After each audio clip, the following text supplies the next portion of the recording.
We are Green Room Reviews, and we are coming at you from Waco, Texas today. We have a little bit of a downtime in between our two sessions, and we thought we would do a review for you. The first thing that we are reviewing is the Neckbeard 2. Stay tuned, and we'll tell you all about it.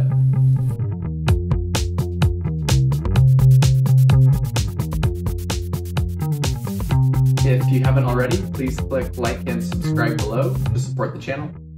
Welcome back to another round of Green Room Reviews. I will be co-hosting with Daniel. with Dan the man. And we're talking about the Neckbeard 2. Neckbeard 2? I feel like we're using these boards differently. This is my go-to board. Daniel is using his as his small wave summer board. And they're kind of different setups. Dan, why don't you talk about your current Neckbeard 2, the one that Andrew and I got you for a wedding present.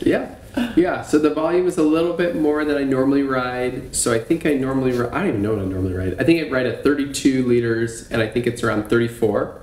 So it's a little bit beefier. I ride it in the summer for small waves, and it pretty much paddles and catches anything in sight, which is really nice. A small boat. It is. A couple of things that I've noticed. One, it generates a lot of speed, really easy. And then two, with the tail being square, the turns are a little bit sharper in certain ways. So it's not as smooth, but it really catches when you push on it. It's not going to have as much of a smooth arc. It's more going to be a little bit choppier, if that makes sense. Totally. My board 2 boards ago was a 5.6 Weirdo Ripper. I still probably think that's my favorite board. And then I had a little bit of a hip injury, and I rode like a 5.4 pod mod with basically no rails, which was interesting. And then this was my first return to a normal board, and I've been basically surfing this for the last, I'd say, year. The literage on it, I think, is a 27 point something, and so it's a little. I was actually expecting it to be a little more of a gravel board, and then when I rode it, it was like, oh, this is really high performance. I feel like it took me a while to surf it.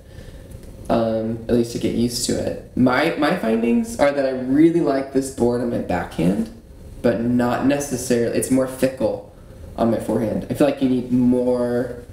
I feel like the waves have to be better for me to surf it well on my forehand, versus backhand. I feel like it fits really nicely in the pockets. Yeah, you get like that great release. turns. Yeah, I feel like I've had some of my best backside snaps have been on this board, but then I feel like I haven't necessarily loved it on my forehand, so it's been a little bit of a tricky business. Yeah, so I weigh like 160 pounds. This board is like 27. The pod mod that I rode was like 28, and the other board I rode was like a 26. So it's like right in the middle.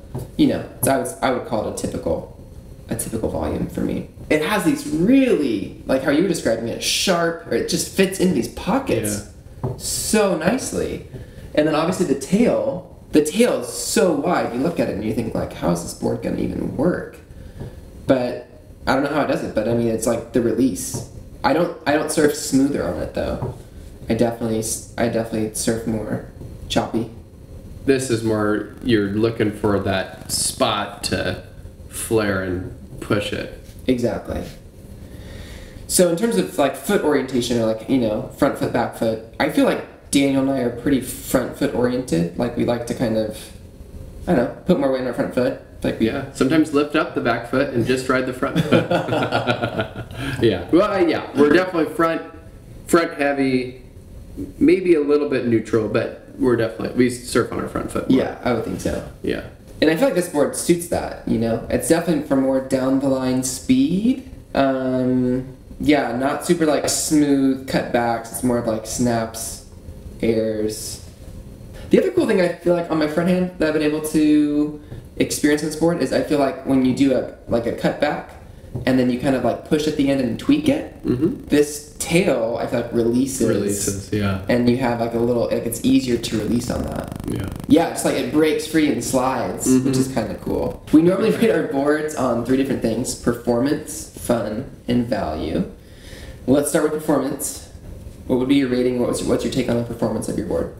Yeah, a little tough because the leader is a little bit more than I would usually ride. So performance is going to be impacted a bit. It's not quite as like quick. Yeah, It's a little- yeah, just because it's a little outside of my leader range.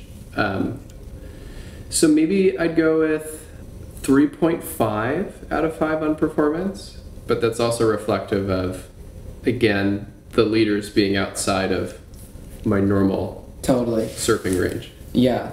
So for me, for performance, as I mentioned before, I really like it on my backhand. I'd probably rate it like a 4.5 on the backside. And front hand, I'd rate it like maybe a 3. Maybe slightly below. Oh, I don't know. I'll say 3. So it would average out to like a 3.5, I would think, for performance. Where it seems like it's pretty one-sided for me. I like it way more on my backhand than my front hand. definitely. Yeah. Okay, next up, we rate is fun. What's the fun level? Yours is a specialty board. It's in the summertime. What would you rate it? I will go with 4.5 out of 5 Okay. because small waves, take that thing out, and I'll always have fun. Yeah. Waves can be really small, mellow, weak, and I'll generate speed, be able to do some turns, and ultimately have fun in the summer, which is always difficult to do. Yeah. I would go 4, I would say. 4 overall. It's a good board. It's not a great board for me. Sure. At least for, yeah, I like it. All right, and last, value. So for value, we're just trying to figure out, is it worth the money that we spend on the boards? Yeah, so mine's a Spine Tech, which is a little pricier. Like, out of the boardroom, it's above 900, which I would not pay 900 for this board, knowing that, you know, that I think it's a good board, but not a great board. Fortunately, we got this at the Channel Islands used like boardroom for $425. I think I would rate it like a 4 out of 5 for value. I think it was good. A good pickup. Yours is a PU, polyurethane, and that retails for around in the 8s. Yeah, 800s or maybe high 7s, whatever it is these days. If I was buying it new at retail value, I would say do a 4 on value. It's it's a fun board, but the performance isn't off the charts. So I'm spending that much money on a new board. I like it to perform a little bit better, but it is a lot of fun. So I give it a 4 out of 5. Cool. This board was maybe not the best for Dan and I. While we liked it, we think it would probably fit someone a little better. Someone who, neutral to front foot oriented, someone that surfs beach break, I would say relatively punchy beach break. I would say that is a little more inclined to doing like snaps and airs. It's definitely not like a roundhouse board or a cutback board. I concur.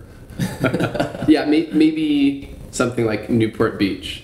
Someone who likes to, like, their regular footer, they surf a lot of lefts at Newport, they do lots of snaps and airs, or this would be a great board for someone like that. Yeah, you need okay to good waves, I feel like, in order for this board to work. Yeah, with some push. Yeah. Thanks for watching another Green Room review episode. Hopefully you found it helpful. If you have any ideas, suggestions, leave it in the comments below. Or give us a shout out in the water. We'll see you next time.